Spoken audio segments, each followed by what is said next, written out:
வணிகாலஜி. இந்த வணிகம்னா நமக்கு வியாபாரம், தொழில் அப்படின்னு நமக்கு தெரியும். வணிகம்னா என்னன்னு தெரியும். ஆனால் ஆலஜி அப்படின்னா சைக்காலஜி, ஜூவாலஜி, பயாலஜி, ஆந்த்ரபாலஜி, அபயாலஜி இப்படி நிறைய ஆலஜிஸ் இருக்குது. இந்த ஆலஜி அப்படிங்கிற வார்த்தையோட அர்த்தம் என்னவென்றால், என்ன ஒரு விஷயத்தை பற்றி முழுமையாக கற்றுக்கொள்வது, அதை பற்றிய படிப்புன்னு சொல்லலாம், அதை பற்றின முழுமையான அறிவை தேர்ந்தெடுக்கிறதுன்னு சொல்லலாம், களஞ்சியமாக சொல்லலாம். அப்போ இந்த வணிகத்தை பற்றிய ஒரு முழுமையாக கற்றுக் கொடுக்கும் ஒரு தகவல் களஞ்சியமாக இதை நம்ம ஒரு முயற்சி எடுக்கிறோம். அதுதான் வணிகாலஜி. Welcome to வணிகாலஜி.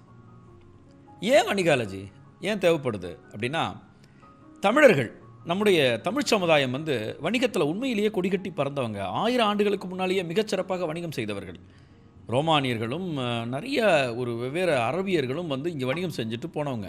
வணிகத்தில் நம்ம கொடிகட்டி பறந்தவங்க தான். ஆனால் இந்த தலைமுறை, இந்த புதிய தலைமுறையில் நமக்கு வணிகம் எந்த அளவுக்கு நமக்கு பழக்கப்பட்டிருக்கு அப்படின்றது கொஞ்சம் ஒரு கேள்விக்குறியாக தான் இருக்குது. என்னுடைய 14 ஆண்டுகால வணிக ஆலோசனை அனுபவத்தில் என்ன நடக்குது அப்படின்னா, பிஸ்னஸாக நம்ம ஒரு விஷயத்தை எடுத்து பண்ணுறதுக்கு இடையில் ஒரு தடங்கள் வந்துருச்சுன்னு நினைக்கிறேன். ஒரு இடைப்பட்ட ஒரு 400-500 ஆண்டுகள் வணிகம் செய்வதை விட வேலைக்கு செல்வதற்காக நம்ம இந்திய சமுதாயமும் சரி, தமிழ் சமுதாயமும் நிறையா பழகிருச்சு.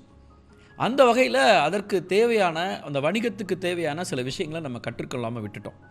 அப்புறம் இன்றைக்கி நான் நிறைய தொழிலதிபர்களை பார்க்குறேன். அவங்க எல்லா விஷயத்துலையும் நல்லா விற்பனை பண்ண தெரியும், ஒரு பிஸ்னஸை ரொம்ப நல்லா பண்ண தெரியும் அப்படின்னு இருந்தாலும் ஒரு கட்டமைப்பாக ஒரு நிறுவனத்தை உருவாக்காதனால் சில சிரமங்கள் ஏற்படும்.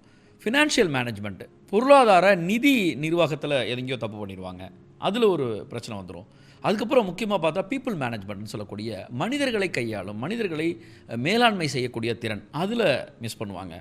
முழுமையாக ஒரு நிறுவனத்தை பற்றின எல்லாமே என் தலையில் இருக்குது சார், என் மைண்டில் இருக்குது சார் அப்படின்னே சொல்லிட்டு இருப்பாங்க.